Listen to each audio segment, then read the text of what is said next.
momento entra, né, esse conhecimento também de franquias, né, que é um know-how aí que você estudou, que você adquiriu e que você adotou dentro da Hope, né?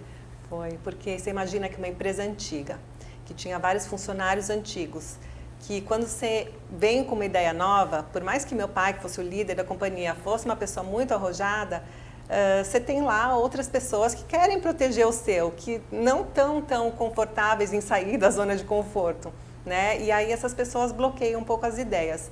E aí o que eu fiz foi vir com soluções alternativas, porque a ideia inicial era ter uma rede própria e não franquia, né? Vamos inaugurar uma loja própria, porque a gente fez a mudança no produto, na comunicação, mas eu precisava de um espaço físico para que a minha cliente conseguisse vivenciar a marca como um todo, né? Desde a música que toca na loja, o aroma, o visual merchandising, tudo eu precisava passar uma experiência diferente.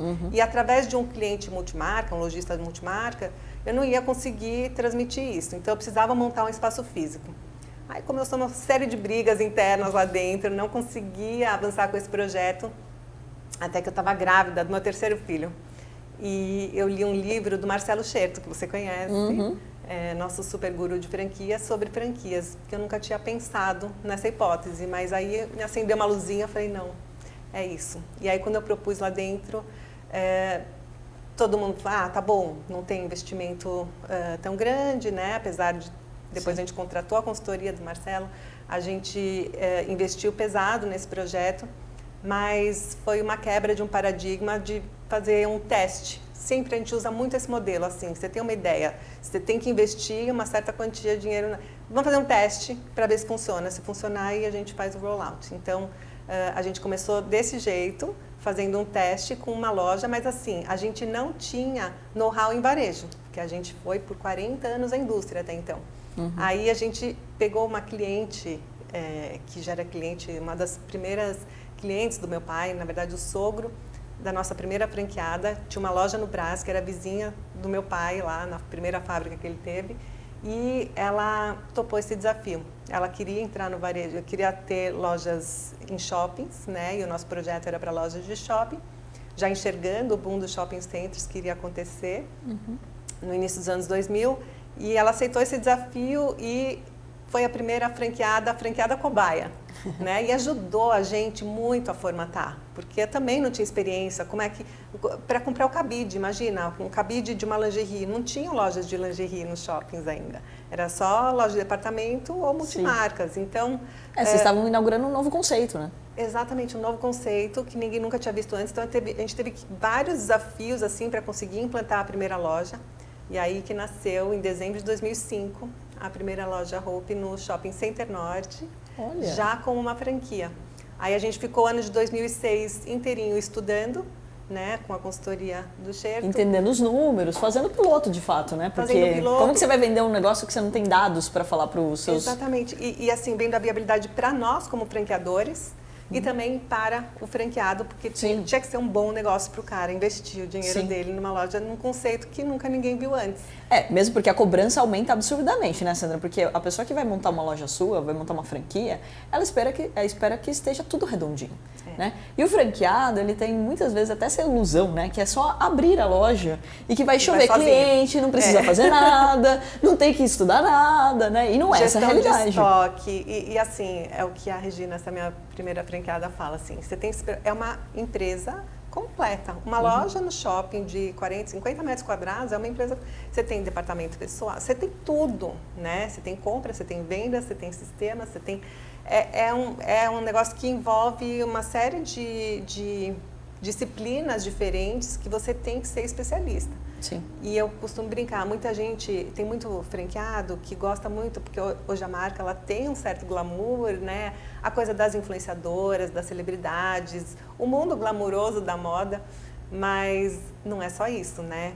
E aí tem gente que não quer cuidar da parte financeira. Tem muita mulher, principalmente, empreendedora, eu tenho muitas franqueadas mulheres, você sabe como é. Posso imaginar. Que ela fala que é só a parte boa, né? Sim, que eu acho só que é o glamour. Ela só quer o glamour. Mas a parte financeira, a parte de gestão de estoque, que é o que vai fazer ela ganhar dinheiro mesmo, ela abandona. Ela terceiriza. Que é um risco gigantesco, né? Porque você fica refém de outra pessoa, né? Você sabe mais do que ninguém. Então, a gente tem hoje uma pessoa dedicada para auxiliar esses franqueados que têm dificuldades na gestão financeira do negócio. Então, a gente, ao longo do tempo, foi se aperfeiçoando esse serviço que a gente oferece para o franqueado. Mas, sim, o negócio depende, assim, 50% da qualidade do operador, da qualidade da execução na operação. Isso é tão importante, né, da gente falar que você tem que encontrar uma franquia que combina com você, né? Você não pode simplesmente, essa franquia dá dinheiro, então eu vou montar esse tipo de franquia. Mas se você não entende nada do negócio, você não gosta daquele produto, você se não identifica, você não vai conseguir, né, realmente escalar aquilo ou ter mais produtividade naquilo que você está fazendo, né? Então, eu brinco que é que nem um casamento. Primeiro vem aquele namoro, aquela empatia, achei bonitinho, né? Então, essa é a primeira atração. Então, a pessoa vem realmente atraída pela marca, pelos produtos e tal. Mas não é só isso, porque depois tem um convívio diário, né? Então, toda a parte de negociação, de contrato, da COF, né, de franquias, é uma parte de namoro onde a gente se conhece. E eu brinco com minha equipe que a gente tem que fazer um trabalho de não venda, de assim, pede para sair. A gente tem que contar as verdades, contar as dificuldades, porque não faz um terrorismo para assim, só sobrevive quem de fato está apaixonado. Exatamente. E aí o momento da assinatura do contrato é o casamento e depois que começa a vida de fato, né, de casados, aquele relacionamento de longo prazo, onde você tem que estar realmente sempre muito apaixonado para fazer a coisa acontecer aí no dia a dia. E o que você foi vendo ao longo desse tempo, né, que ajudava você a encontrar os melhores franqueados, né? Porque, vamos lá, pessoas querendo te representar, ainda mais com o tamanho da marca hoje, todo dia, né? Que querem ter uma franquia da Hope. Mas o que faz a diferença para você, além dessa paixão e tudo mais? A pessoa precisa se dedicar, ela precisa estar lá o dia todo, ela consegue ter uma pessoa de confiança dentro do negócio, ela consegue fazer isso também paralelo a outra atividade? Qual que é o perfil hoje do franqueado? Eu gosto muito do franqueado barriga no balcão, aquele que vivencia a operação. Para mim isso faz toda a diferença. A gente tem multifranqueados na rede que também vão muito bem, mas eles têm grandes estruturas. Eu tenho um franqueado que tem 20 e poucas lojas. Então, da Hope ou outras marcas além da Hope? Tipo 7, 8 da Hope, aí depois umas 3 de outra marca. Ou seja, ele foi se especializando em ter franquias. Isso. Então ele montou realmente uma estrutura, né, com supervisoras e tal, que ele consegue dar um atendimento. Mas eu gosto particularmente daquele franqueado barriga no balcão que vivencia a operação, vive as dores, as dificuldades, por menor que seja, porque a vida do empreendedor é isso, né? Claro. É viver esse dia a dia e criar soluções com paixão, trabalhar com amor, com resiliência, porque as dificuldades vão acontecer no dia a dia. A gente passou por uma pandemia, então é esse tipo de franqueado que eu acho que é o que veste a camisa e faz acontecer. E esses franqueados são mais mulheres, até pelo fato da marca, né? Tipo, agora que você tem a parte masculina também, né? Com um garoto de propaganda de peso, nosso querido amigo Shark também, Tito. Foi demais essa parceria com o Tito, porque foi muita coincidência, depois de 56 anos. Vendo as fotos dele lá e todo mundo querendo tirar foto com ele de cueca. Não, as pessoas paravam na vitrine das lojas só para tirar foto lá com o Tito. Tito, vou deixar claro que eu estou vendendo fotos suas de cuequinha da Hope. Olha, uma boa, não tinha pensado Vou começar a ganhar dinheiro com isso, gente.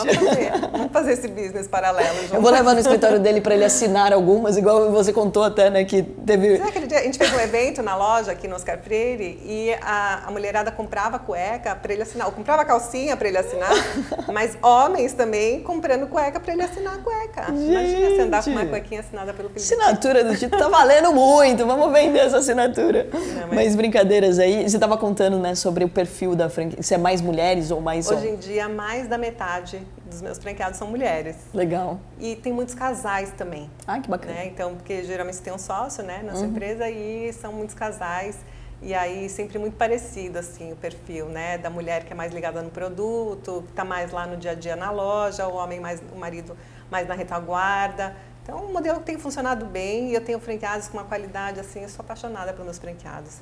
E o que eu vejo muito é que aquela operação que vai bem ou que não vai tão bem é muito momento de vida do franqueado, né? Porque a gente é ser humano, né? A gente casa, a gente separa, a gente tem bebê, a gente muda de país, a gente, né? Então, depende muito do momento de vida do franqueado. Então, por isso a gente procura ter uma equipe de supervisão de campo, né, consultoria de campo, que seja muito próxima dos franqueados, para poder entender esse momento de vida e propor as melhores soluções para que a marca também não perca, ou que a marca aproveite todo o potencial que ela possa ter numa determinada praça. E assim, desde a primeira vez que a gente conversou, desde o almoço que a gente teve, né, eu percebi muito essa sua paixão e sua proximidade com os franqueados. Né? E até pela tua narrativa, né, a preocupação que vocês tiveram de estudar muito bem como montar a franquia, de ter um piloto com uma pessoa que já conhecia, que já era parceira, né, que ia te dar um feedback real, inclusive, do que funciona, do que não funciona, antes de sair para o mercado vendendo. E eu vejo hoje um movimento que é bem preocupante, porque muitas marcas, elas montam um modelo de franquia para elas ganharem dinheiro. Né? Porque é bem mais fácil, então, no sentido de vou vender as franquias, eu estou vendendo um monte de produto, eu estou terceirizando a responsabilidade de crescimento da minha empresa através das franquias. E não olhando o franqueado como um parceiro, né? E sim como alguém que vai te dar mais dinheiro. E é um sócio, né? O franqueado é um sócio, ele está colocando lá um investimento dentro da tua marca, do teu negócio, ele vai ser... Imagina, eu falo sempre para meus franqueados, minhas franqueadas, você é a dona da Hope em Sorocaba. Uhum. Então, é a Carol da Hope de Sorocaba, é a Carol da Hope. Uhum. Então, olha a responsabilidade de levar meu nome junto com você, então é uma responsabilidade grande. E óbvio que você não quer que nenhuma loja feche, né? Então, ou seja, tem que ter uma preocupação muito grande em relação a quem você coloca para dentro de casa, porque também é essa tendência, né? As pessoas, eu brinco que eu acho que não existe nada mais mentiroso do que um processo seletivo, e eu acho que também um processo franqueado não deve ser um pouco diferente, porque ele quer muito. Óbvio que ele vai te falar tudo para você se convencer que ele é a melhor pessoa. Vai enfeitar a noiva. Exato, igual um processo seletivo, a pessoa vai falar para você que ela não quer trabalhar na tua empresa, ela tá lá, né, na entrevista, óbvio que ela vai te falar tudo que ela quer estar lá, que ela tem todas aquelas habilidades, e no dia a dia você vai ver que ela não tem tanto tempo assim, ou que ela não tem tanta habilidade assim, e você vai ter que corrigir tudo isso. E como foi essa experiência? Porque uma coisa é você dentro de uma fábrica, você contrata pessoas, dentro da tua empresa você contrata pessoas e demite pessoas conforme elas não entregam resultados. No caso do franqueado, não dá para ficar demitindo franqueado, né? Depois que começa essa relação, como é trabalhar com tantas pessoas diferentes e também culturalmente diferentes, porque o nosso país, ele é maravilhoso porque ele é tão diferente. Diverso. Mas isso é interessante, né? O quanto também é desafiador, porque é diferente você falar com Bahia, com Rio de Janeiro, com o Sul, com o Norte, é totalmente diferente a cultura das pessoas, né? Então, como foi esse processo também?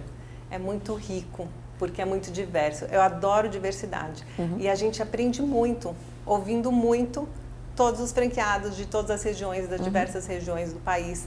A gente tem vários comitês, eu tenho um comitê de produto, tenho um comitê de visual merchandising. São coisas que eu procuro trazer de regiões diferentes, né? Opiniões e visões de mercado, de regiões diferentes, para trazer para o negócio que vai beneficiar o todo.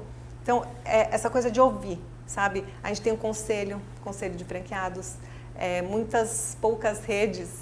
Um conselho de franqueados, os franqueados fazem parte daquele conselho para falar o que eles... São 8 franqueados que são eleitos pela rede. Na verdade, acho que 4 a rede que elege? A rede que elege. Gente, é muito democrático a Hope. É muito democrático. E a rede elege 4 e a gente 4. Legal. E antes da pandemia, a gente fazia reuniões presenciais, e envolvia viagens, tal. Então era uma vez a cada 2 ou 3 meses e era meio sufoco, né?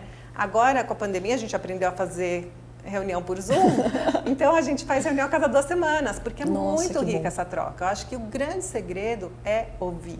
Então a gente investe muito nessa troca, a gente ouve bastante para poder, inclusive, aplicar melhores práticas, né? Porque uma coisa que a franqueada lá de Porto Alegre está fazendo no inverno, por mais que lá tenha uma situação de frio, você pode usar para cliente que trabalha lá no Nordeste, que tem uma loja lá no Nordeste, com clientes que viajam, né, para o inverno. Então, é sempre muito rica essa troca. E o segredo é esse.